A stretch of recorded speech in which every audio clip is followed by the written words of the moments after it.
Hello and welcome back to a brand new episode of the Coreco Couch. I'm delighted to have on the Coreco Couch today someone who I have worked with pretty much all my professional life for at least 30 years. I know neither of us look old enough, but Julian Ingall, who is the business partner and owner of Coreco and our commercial director. Welcome to the Coreco Couch, Jules. Thank you, Monty. Only my mother that calls me Julian, but just in case you want to know, my full name is Julian Ingall. So I will refer to you as Jules. Is that okay? Yeah. Which is probably not nicer than I usually refer to you. So what do you think of the... That's wonderful, isn't it? Coreco Couch and the set? I thought I was on Good Morning Britain or something like that when I walked in. So, well, that's sort of the vibe we're going for. All right, okay. So, Jules, obviously I've worked with you a long time. You spearhead our commercial and specialist division, which I find genuinely, although I take the mickey out of you, genuinely really, really interesting, and all the weird and wonderful stuff you do. So do you want to just first of all just give us a snapshot of the type of things that you do, the type of clients you deal with, and why do they come to you? It is pretty broad, first of all, and it can be anything from a complex main residence with some finance that might be difficult with income, all the way through to large investment portfolios, commercial or residential. We really look at, most of the clients that we target are entrepreneurs, high net worth individuals and property people. That would be really our focus as a team. If we talked about quantum or amount of loan size, typically that would be 2 to 30 million, I guess, would be our sweet spot. So the focus on that is more of a transactional aspect of it. A lot of wealthy people really see, as we all do, our property and all of our investments as investments rather than necessarily homes sometimes. I think there's a big focus on when you're buying your first property, it's a home, etc. But I think most wealthy people look at their overall portfolio of their wealth being their property as well. So I think sometimes that's the differential as we're working with business, and the process of that is more not factual, it's not emotional. So hence I'm a bit dull. So I talk to people very practically about stuff. So you're not that dull. Not all the time, Mons, but not all the time. I think it's the finances can be varied, incredibly varied. I think last year we dealt with something like 35 different lenders in a very small space. That was because last year was very challenging as a landscape. Obviously, we saw huge inflationary numbers. We saw interest rates spike massively, and then obviously the environment's changing the whole time. So the versatility of some of the finance we need to put in place is very, very broad. And as I said, it could be large main residence, it could be buy-to-let portfolios, something that we're particularly good at, or development finance. And it's interesting because I listen sometimes to how you speak to your clients, and it's very much you really try and get under the skin of them, don't you, in terms of your relationships, really understanding what their goals are, what their life goals are, what their financial goals are, and really looking at that long-term relationship. And that's very different to when someone just transacts with a bank, isn't it? And I guess a lot of your clients you've had for a lot of years. I think this is incredibly different if you have an existing relationship with a client, which a lot of ours are, and you do need to understand their motivations for whatever piece of finance it actually is. But yes, if you've got a new client, you need to understand the strategy around it. And there are all sorts of aspects of that. And you're right, I do ask a lot of questions, and I don't understand how you can do this job without understanding the person's circumstances, their Yeah, the family's important. What is that term? What's the exit process? What's the strategy there? And we can talk about the type of investments. We don't give investment advice, but certainly understanding the logic and why they do things is really important. Yeah. And having a plethora of good advisors around you, whether it's tax, whether it's legal, all of those things are incredibly important to understand that structure. Ownership is really important. How you actually own and buy property is the fundamentals, and those really understanding the detail of how they got their wealth, what they want to do with it, where they see the challenges are. And really what our job is to do is to try and ascertain very quickly where we see the challenges, if there are any challenges. If not, then to give the best options that we think. And sometimes it's not always obvious straight away when you're having that conversation. I would say most times is that your initial reaction is probably about right. So yes, I absolutely fundamentally you have to get involved with the clients. You have to understand it, and often you're asked the question, what's the best buy-to-let loan, or what's the best rate? It depends. And quite often, if you want a 2-year fix, it's this. But if you want, 15-year, do you want something that's capped or collared?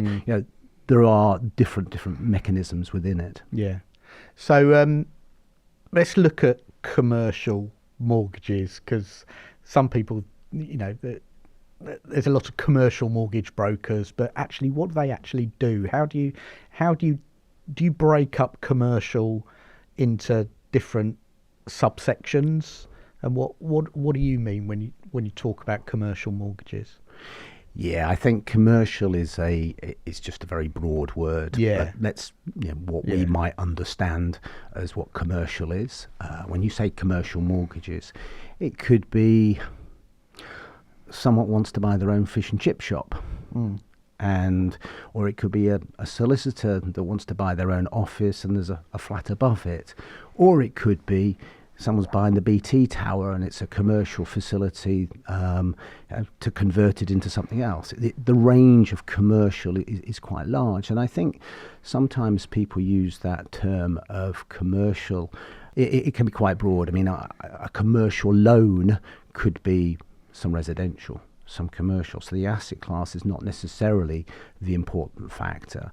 I think most people would look at a commercial mortgage as an office or something that you don't live in. And I think if we focus on that in this conversation as a commercial mortgage, I think that the two main differences in the commercial world is whether it's a commercial investment.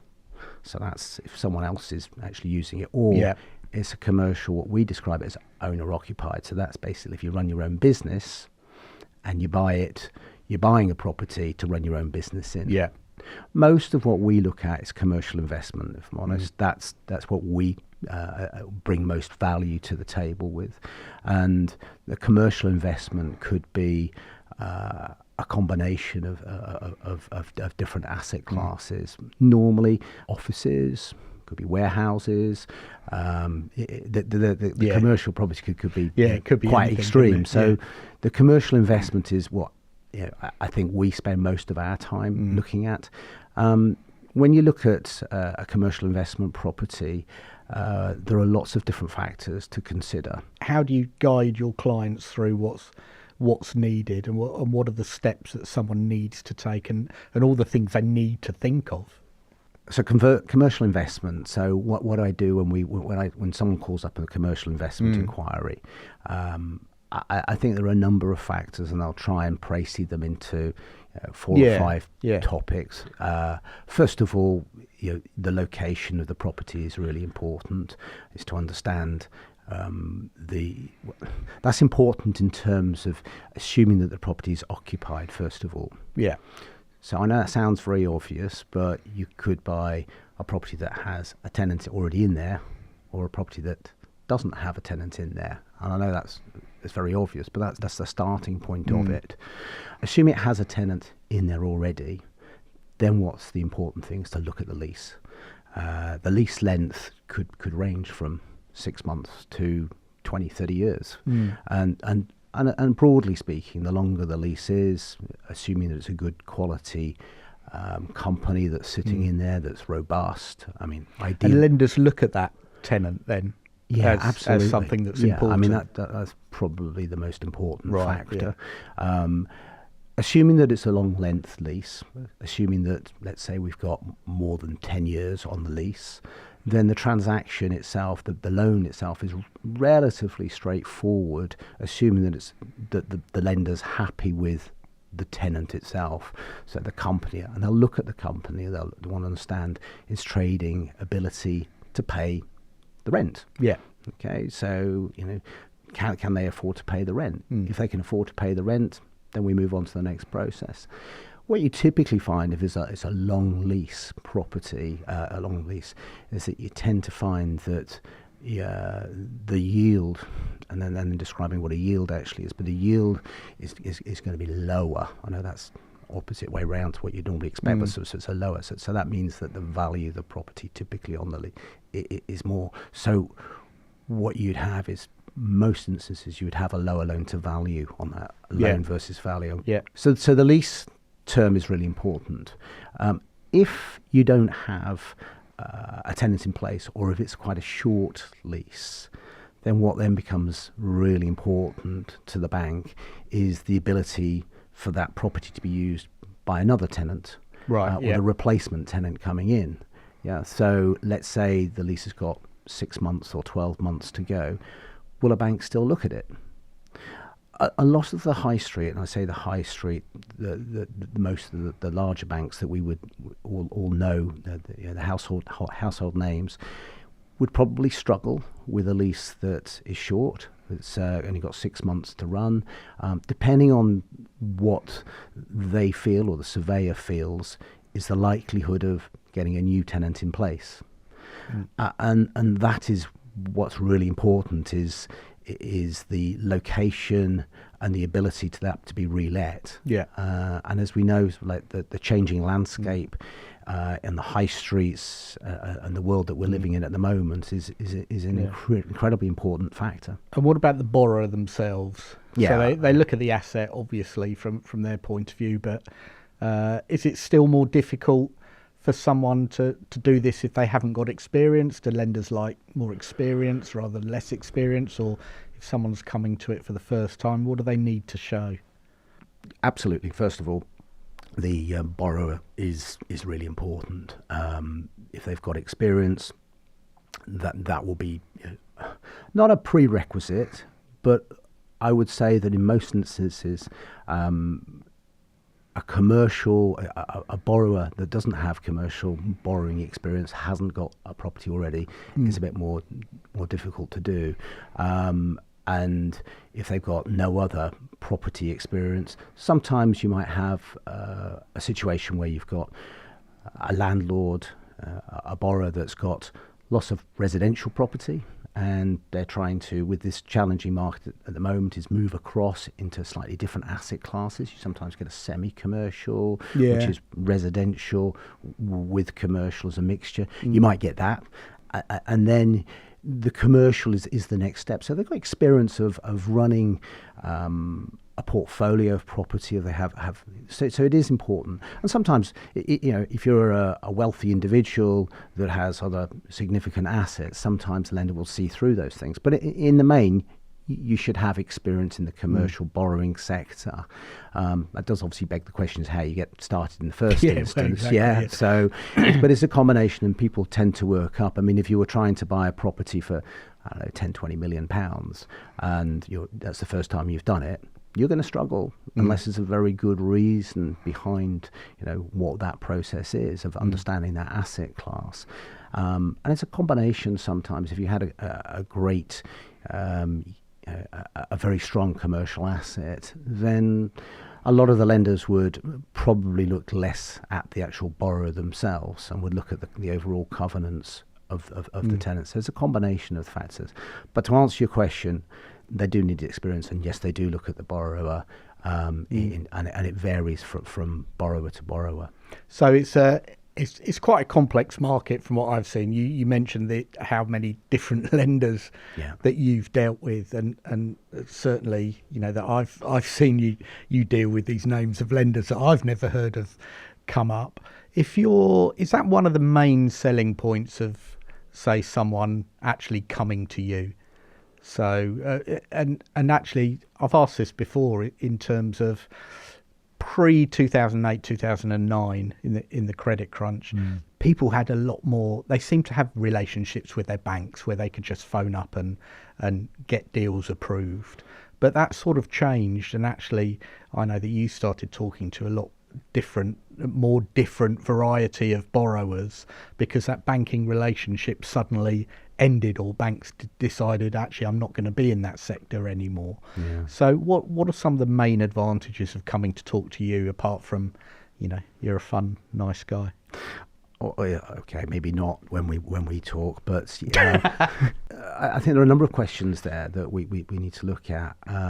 So are there a multitude of lenders out there? Yes, there are. And I think if you go back to 2008, 2009 and the demise of the banking markets at that stage, that's an incredibly challenging time for all of us.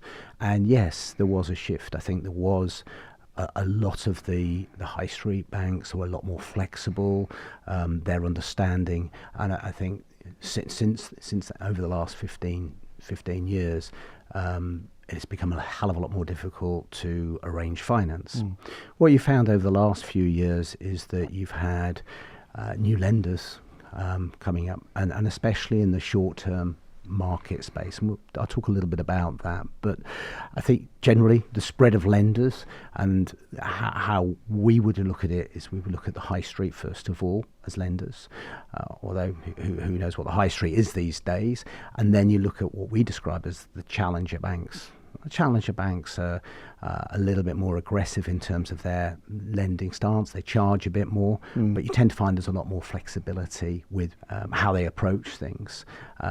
You still look at also some of the societies, building societies, and also some of the private banks compete in those spaces. Yeah. So there is a plethora of different avenues to look at.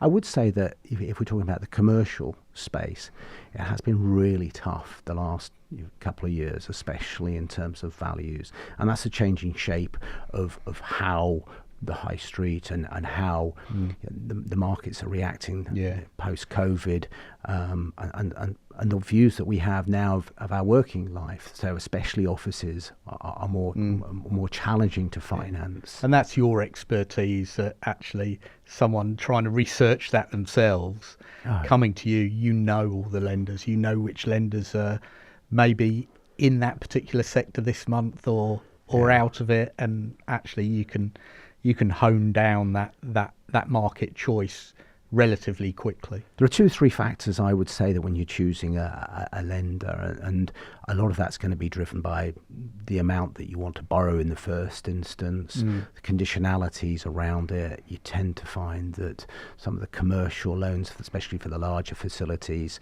they're not going to come with the likes of personal guarantees. They're looking at the company acquisition, and it's going to be institutions.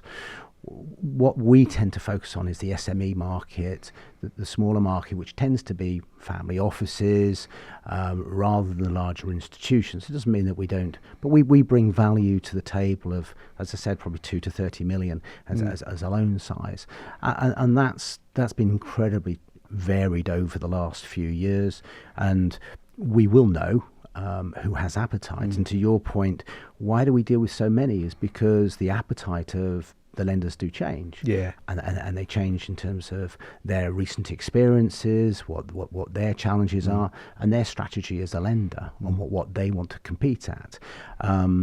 They're obviously looking for their return as well, and so pricing then becomes incredibly important for that decision triage. And we always had this conversation that especially in your market, price is important, but not as important as the amount you can borrow or the gearing you can get. Has that changed? Has price become I think even more important? Price is always important. Because it's all about doing the deal, isn't it? Yeah, I mean, look, going back to the strategy, the first point of all of this is to understand what you want to achieve. I think the market that we tend to work in our team tends to be property investors, developers. Where we bring value to the table is looking at people and giving them solutions of how they can borrow more.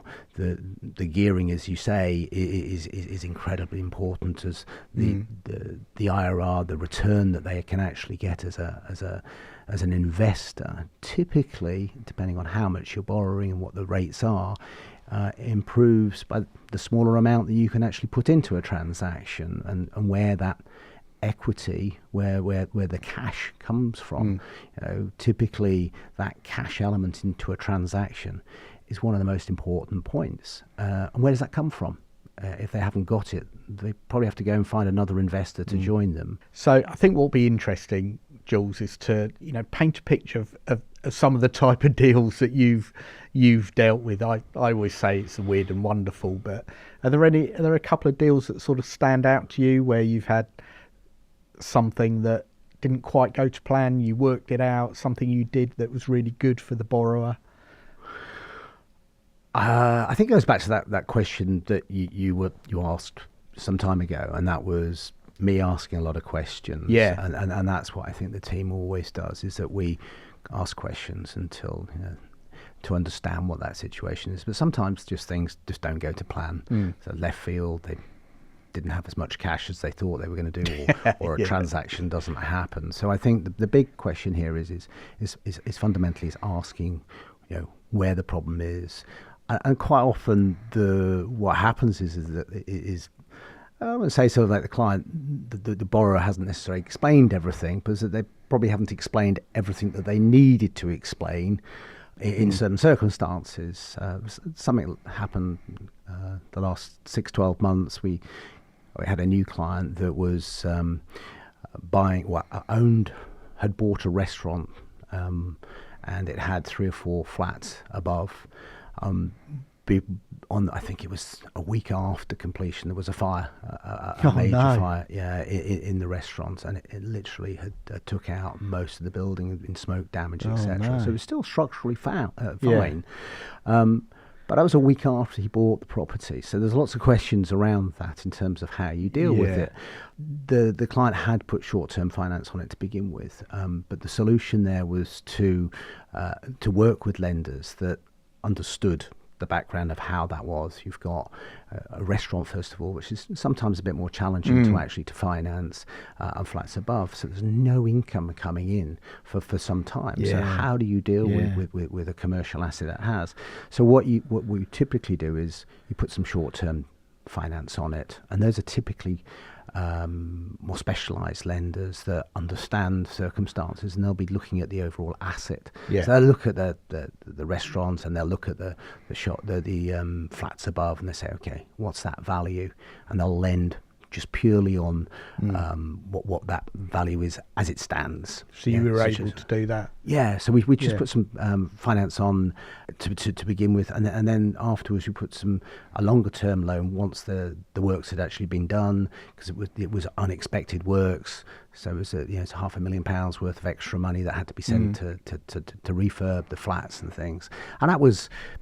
I think where you have those sort of surprises, you have to adapt to what the finance is needed, and you go through move quickly. Yeah, absolutely, because the restaurant is needs. Then there's an insurance question, etc., and all of those things. A couple of others. I mean, without going into specific client positions, I think I quite like the strategy. What you tend to find with when you commercial or a lot of our clients. They have a strategy. They buy typically in the same area or the same type of asset, so they know what they're doing. They have a company structure that's set up in such a way. Some of the examples we see is where they change the type of asset. So let's say you had a commercial on the ground, and then you had some residential flats above, similar sort of things. But sometimes people change the planning on it to make the commercial unit a bit smaller, put some more flats on it.